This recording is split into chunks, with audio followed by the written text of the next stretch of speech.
Во земјава почна да се дава и трета доза на вакцината против COVID-19.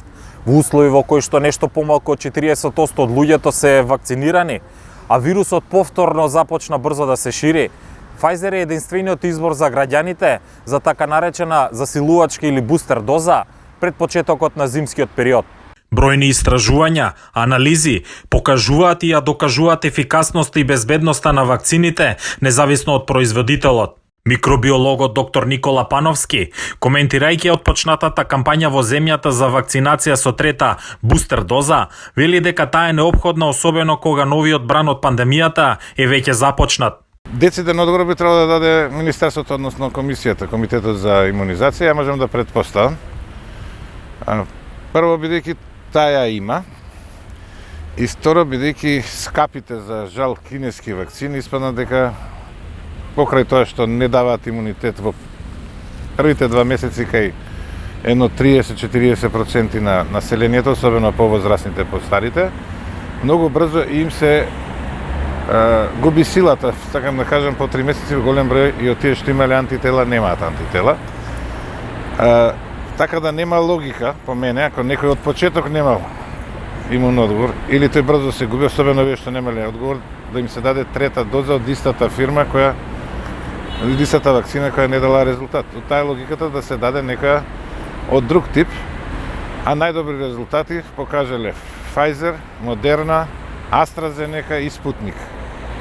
Кај нас се има најмногу Pfizer и затоа кај нив се дава по 3 месеци да пројдат, а за другите вакцини што ги спомнав, како оние што дале посилен имунитет, се дава по 6 месеци. Би можела тоа да биде и Спутник и AstraZeneca, меѓутоа веројатно кај нас за Спутник ја нема од повеќе можеби дипломатско-политички причини се уште, Спутник В. AstraZeneca не се дава, иако мислам неоправдано, под 60 години, ја нема многу, така да веројатно тоа е одговорот. Зошто е Pfizer? Заштитата на здравјето на граѓаните треба да има најголем мотив за да се вакцинираат против COVID-19, посочува доктор Владимир Ристовски. Според препораките на Светската здравствена организација, сите возрастни пациенти, односно пациенти над 65 годишна возраст, треба да примат трета, односно бустер доза на вакцина. Исто така овде спаѓаат и пациентите од 50 до 64 години кои што се имунокомпрометирани или сите здравствени работници кои што работат со ковид пациенти или со контакт со тие пациенти да примат трета бустер доза. Така да тоа е официјална препорака на Светската здравствена организација која што сите европски земји, како и останатите земји од регионот, ја почитуваат таа одлука. Дел од научната заедница во светот се залага за миксен меч пристапот, односно мешање или совпаѓање на вакцините со третата бустер доза. Кај нас овој тренд, според здравствените експерти, засега се спроведува само со достапната вакцина. Па он се применува за сите вакцинирани со други, освен со Pfizer. Само тие што се вакцинирани со Pfizer примаат трета доза Pfizer и мислам дека и во другите земји кај што е примен Pfizer со него се продолжува. Така да јако би можело да се мешаме, и тоа би бил некој слична вакцина. Не гледам логика зашто би се давало Спутник после 2 дози Pfizer или после 2 дози Спутник да се дава Pfizer ако го имаме Спутник. Значи, сакам да кажам, бидејќи го немаме, се дава друга. Инаку, ние викаме мешање на вакцини. Фактички тоа не е мешање на вакцини. По 6 месеци првите 2 дози што ги примил, немаат врска со тоа каква ќе биде третата доза или од кој вид. Може само да го подобри имунитетот. Со слични размислувања околу овој светски тренд на имунизација со третата доза е и докторот Ристовски. Повеќе земји ги користат овие микс дози, со оглед на тоа поради достапноста на повеќе тип на вакцини. Се покажа дека можеби кинеските вакцини се помалци, послаби во однос на имунитет во однос на МРНК вакцините кои што се понов тип на вакцини. Меѓутоа во секоја земја тие различно се толкуваат. Во соседните земји на пример имаме трета бустер доза со исти тип на производител, за разлика од нас во нашата држава третата бустер доза се прави со достапната вакцина, односно вакцините на Pfizer. Кампањите за подигање на свеста кај јавноста за имунизацијата, но и задолжителните сертификати за медицинските работници се дел од клучните работи со кои може да се влијае за подобрување на довербата кај граѓаните кон вакцините, сметаат експертите. Сертификатите треба да го представуваат имунитетот. Кај нас сертификатите, а и во светот, за жал, не представуваат имунитет, представуваат една тортура врз населението. Значи имам безброј примери кај што можам да ви докажам научно дека луѓе со сертификат се помалку заштитени отколку луѓе без сертификат. Значи имаме прележани со високи концентрации на антитела. Имаме прележани кои примили една доза на вакцина.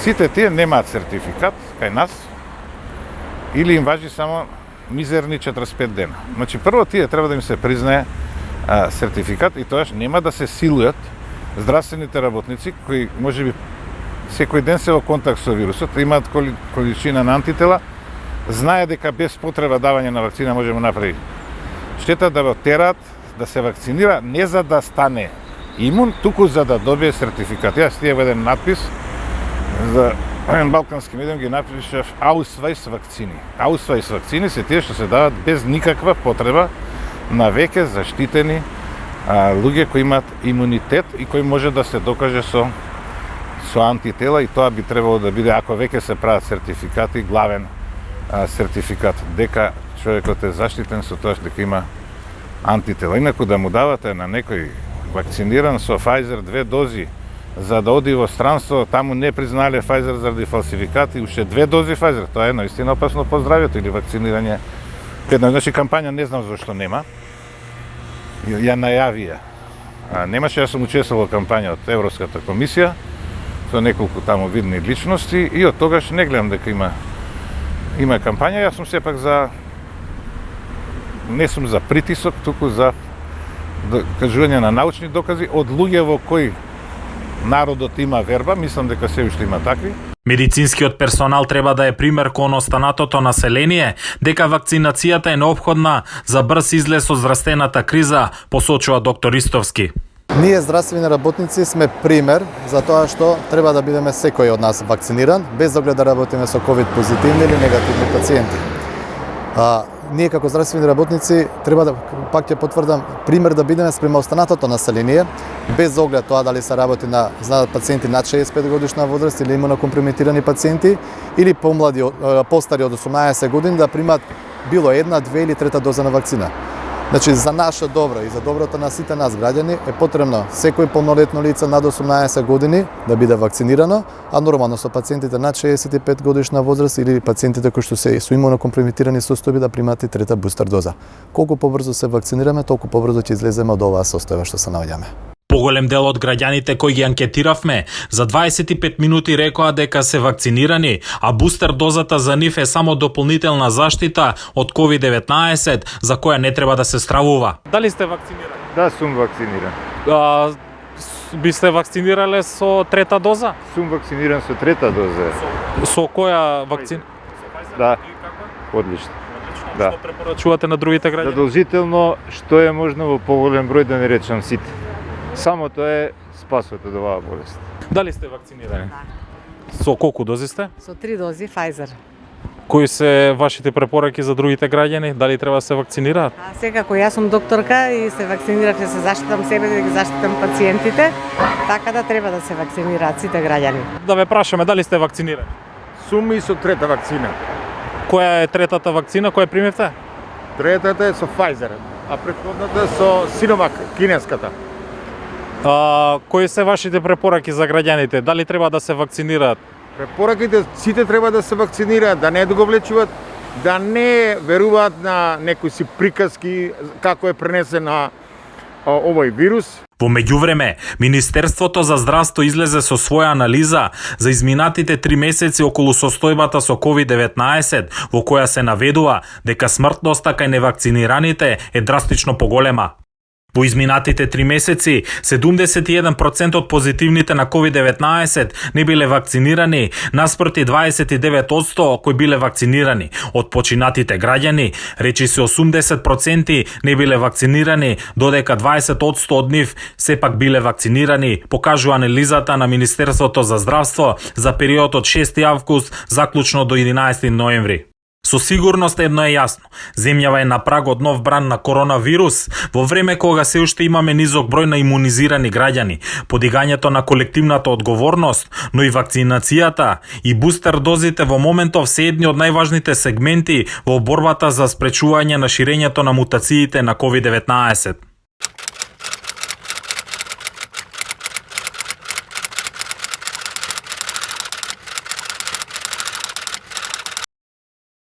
Доктор Кекирија, зошто токму Pfizer се препорачува кај нас за трета доза? Во другите земји тоа не е случај, може да се бира. Зошто се инсистира кај нас токму за Pfizer?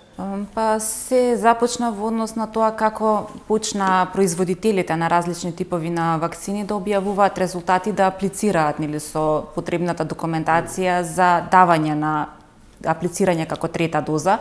Први во тоа беа Pfizer и се започна секдека во светот со нивната трета доза примарна или бустер доза, зависно за која категорија на граѓани. Како што помина времето, почна и другите производители да добиваат одобрување за користење како трета доза, како што сега и Модерна, Джонсон, Спутник во некои земји, знаеме Спутник Лайт, зависно што е достапно во земјите. Кај нас од овие засега ни е достапна само Pfizer, па затоа е и препораката за третата доза да биде со вакцината од производителот Pfizer. Некои од научните заедници инсистираат, односно препорачуваат да се мешаат и да се совпаѓаат вакцините во исто време. Како тоа би изгледало во Македонија, ако исклучиво Pfizer се аплицира? Да, на почетокот беше да биде се од истиот производител, меѓутоа како поминува времето, постојат се повеќе докази за тоа мешање од различни производители и се виде дека безбедносниот профил е одличен, а се покаже и ефикасноста дека е на задоволително ниво. И на тој начин, всушност, со тоа мешање, ние зголемуваме ефикасноста на вакцини кои што имаат помала ефикасност и со тоа ја зголемуваме заштитата према SARS-CoV-2. Во нашиот случај имавме аплицирање на вакцини од различни производители во изминатите месеци. Покрај Pfizer имавме и Спутник, и Sinopharm, сега и Sinovac. И токму ради тоа, сега во моментов ни е достапна Pfizer кај нас и мислам дека и најдобро е со цел да ја засилиме заштитата на тие што треба и сакаат да примат трета доза, да биде со вакцината на Pfizer. Да. Искуствата околу Спутник се всушност прилично скромни, сиромашни.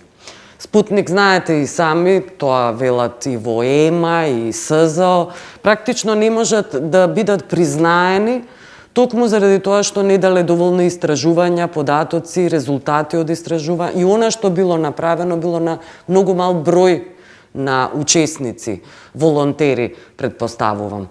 Тогаш, како би одела таа приказна со Спутник? Тука не можете да мешате и не можете да се совпаѓате со Pfizer. Би требало да биде AstraZeneca. Тие се слични, нели?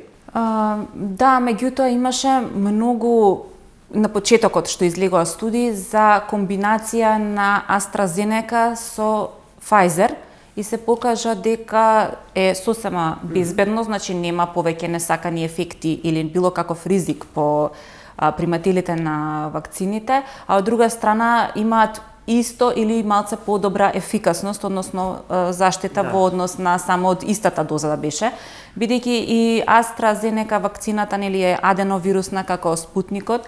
Мислам дека иако немаме официјално објавено, меѓутоа за Спутникот, како што кажавте, за се имаме помалку податоци, нема зошто и нема ограничување да биде Pfizer, плюс поминати се повеќе и од 6 месеци и од имунолошки аспект нема никакво ограничување. Секако вакцините се само вектор да не запознаат со спајк протеинот.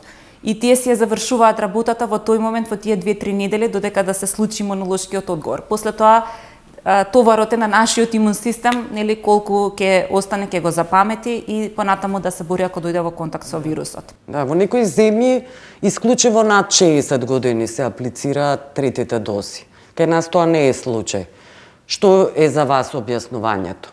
Дали сметате дека заради тоа што здравствениот систем сепак е кревок и практично токму заради тоа се инсистира и трета доза да се аплицира, да не се болниците да не се оптоварат со многу пациенти и смртноста е конечно голема? Да, тие се некои од факторите, плюс постоењето на вакцини со различна ефикасност, посебно помалку ефикасните Sinopharm и Sinovac, убаво е да се аплицира дополнителна заштита, затоа што со текот на месеците, како што видовме од бројни студии, и нормално нели се намалува таа заштита, имаме мутации како што е Делта плюс, кои што сега моментално циркулираат низ населението, кои што и онака успеваат да ја избегнат одбраната или тие антитела што веќе се создадени, сето тоа допринесува да имаме полесно ширење на вирусот и убаво е да особите кои што сакаат да се заштитат, кои што работат во институции каде што мора да се во контакт со поголема група на луѓе, здравствени работници и сите останати кои што секако сакаат да се заштитат, да им ја дадеме таа можност, секако и дека имаме достапни вакцини. Секогаш и препараките и во различни земји одат во согласно со тоа што им е достапно на тие граѓани или на таа држава. Да. Што се однесува до вакцините со грип, тие може да се аплицираат, да се даваат, со какви се препораките, со колку би бил размакот во недели, во месец? На почетокот, бидејќи беше непознато и се оставаше простор за било која вакцина да се комбинира 2 до 4 недели, меѓутоа како поминуваше времето и се покажа дека нема потреба од такво нешто, па во однос на препараките за вакцината од грип има дури ако постои можности истовремено, зависно нели особата како и кога примила вакцина против SARS-CoV-2, може да бидат истовремено, само во различната рака аплицирани, или веќе ако поминало одреден период, нема значење, мислам, може да се почека, зависи и до 2 недели, ако зависно каква е реакцијата нели на вакцината, особата да се чувствува нели добро. Тоа е битно, не е толку временско ограничување колку здравствено нели како која вакцина се поднесува, пошто секоја вакцина има нели може да даде поголема или помала нелагодност, која што е минлива и може да трае неколку дена. Да. Во Македонија не се вакцинираат. Луѓето едва 40% е достигнат таа некаква, тој некаков лимит практично и никако да се оди нагоре. Кои се вашите апели? Постојано апелирате, но и здравствените работници 100% не се вакцинирани. Сметате ли дека се потребни ковид сертификати барем за здравствените работници? Како што оди времето, гледаме дека точно изгледа дојдовме до тоа некое плато на луѓе заинтересирани за примање на вакцината. Изгледа тие другите се многу погласни и тешко е да се убеди некој кој што веќе има зацртано нешто во главата. Во принцип, оние кои што беа со отворен ум и слушаат научни докази, целиот свет е всушност нели под капата на оваа пандемија и сака да излезе, тие што слушаат точно што се објаснува издржано, се вакцинирани. Не знам дали можеме на некаков начин да ги убедиме, меѓутоа треба да сватат дека целта на сите е заедничка. Сите сакаме нели да дојдеме до некое ново нормално, меѓутоа ако вака продолжи, а не ни се вакцинираат останатата популација или останатиот процент од граѓаните, изгледа ќе трае долго и тоа некое нормално нема ни да дојде, туку ќе мораме да научиме да живееме. Проблемот е што здравствениот систем ни станува ограничен за останатата група на пациенти кои што боледуваат од други болести, а кои што не можат да добијат навремена здравствена заштита затоа што нашиот систем е оптоварен со ковид пациентите, сите клиники и болници сте станати ковид болници. И треба да се има малце и општествена одговорност колективна, дека мора сите заедно да се избориме и тоа е за доброто за сите. Сите правиме нешто за да ни биде подобро, а не за да ни биде полошо.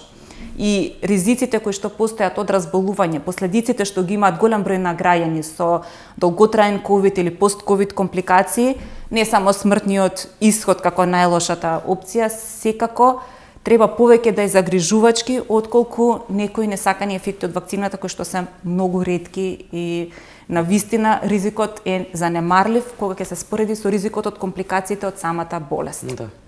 Ви благодарам за овој разговор. Нема нешто.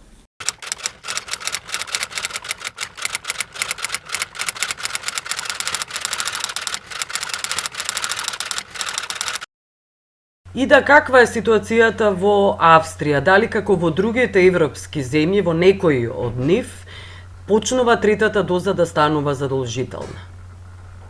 Трета доза веќе има за сите кои сакаат да се вакцинираат, од минатата недела, од овој понеделник практично се воведе така наречено 2G правило, значи само за оние што се прележани и за оние што се вакцинирани е дозволен влез во ресторани и на јавни места. Меѓутоа од вчера и донесо одлука за Северна Австрија да влезе во локдаун нов од понеделник за оние кои не се вакцинирани. Значи за невакцинираните ќе мора да седат дома и не смеат да го напуштат домот без особена причина. Се чека таква одлука да биде и за донесена за Салцбург и понатаму да се прошири за цела Австрија. Бидејќи низок е процентот на вакцинирани, 64 е процентот, трета доза е достапна, тука нема потреба нити да се закажува термин, нити ништо, само може да се оди и да се зема вакцина. И премиерот Шаленберг токму тој го кажа дека секој во рака држи практично влез карта за слобода, за секаде да може да оди, само треба да се вакцинира и се повика на солидарноста како принцип, бидејќи за сите да се заштитиме и да не се шири вирусот, единствено решение е да се вакцинираат сите. Многу луѓе почнуваат да примаат третата така наречена бустер доза, а 18.000 вчера беа ново вакцинирани, значи од оние кои веројатно соочени со локдаун или со сето ова, решиле прв пат да се вакцинираат. Не знам која е точната бројка на оние кои примиле трета доза, меѓутоа во новите правила, каде што не е дозволен влез нели за невакцинирани, оној што е така наречен зелен пас, груна пас е со важност од 6 месеци. Тоа значи дека сите оние кои ќе истечат 6 месеци за да можат повторно да слободно да влегуваат и да се движат, секаде треба да добијат така наречена бустер доза. Конкретно, да речеме, за мене треба да биде во февруар, ми е наред вакцинирањето, меѓутоа јас ќе се вакцинирам порано, бидејќи е зима, конкретно за да се заштитам, сум тој лична одлука. Австрија беше затворена, така да кажам, за оние кои се вакцинирани со Спутник. Има ли промени во тој контекст? Нема промени. Нема промени бидејќи Спутник не е на листата на оние вакцини што се одобрени со ЕМА и за тоа за другите е слободен влезот и за Синофарм и за Синовак, меѓутоа за оние со Спутник се уште за сега нема никаква промена. За другите нема потреба ПЦР, него си влегуваат вакцинирани. До сега требаше ПЦР тест за да влезат во ресторани, нели, ако не се со оние од ЕМА одобрени, а сега со не е јасно уште како ќе се применува тоа правило, бидејќи важи само 2G, значи само за оние што се прележани и за оние што се вакцинирани. Веројатно ќе треба да се чека да има да ги одобри и останатите вакцини. Тука почна да се закажуваат и термини, пуштаат сега од наредната недела за деца, што се под 12 години. Затоа што таа е веќе одобрена, меѓутоа ЕМА се уште не е одобрила и тука пуштаат термини, може кој сака да ги вакцинира, се чека одобрување од ЕМА, за да стане нели тоа да влезе во програмата за вакцинирање. Има ли интерес за помладите генерации, оние до 12 години, како што велиш? Има или пак има отпор и страв некако? Не, да, има сигурно одредени резерви. Не сум видела некоја конкретна анкета за да ви пренесам сега како другите нели размислуваат, меѓутоа можам да кажам од оној круг на пријатели од секојдневието, нели, она што го следиме, е дека ако имате на пример дете што е под 12 години, са целото семејство оди на ручак и кога ќе стане тоа задолжително, да речеме, тоа мислам правило, нема да може ќе нема да можат да одат цела фамилија, да речеме да излезат или на некој јавен настан. И веројатно дека полека ќе се охрабруваат луѓето и ќе стане навика да се вакцинираат. Второ, децата ќе бидат заштитени бидејќи се во школа цел ден. Практично и школите се исто така место каде што се шири вирусот. се разбира дека сигурно има и одредена резерва, меѓутоа има и луѓе кои сакаат децата да им бидат заштитени, така да секогаш се две групи на луѓе, како да кажам, кај едни кои сакаат, други кои нели веруваат во тоа дека ќе ги заштити и оние кои не веруваат дека тоа ќе ги заштити. Ти благодарам и да за овој разговор. Молам.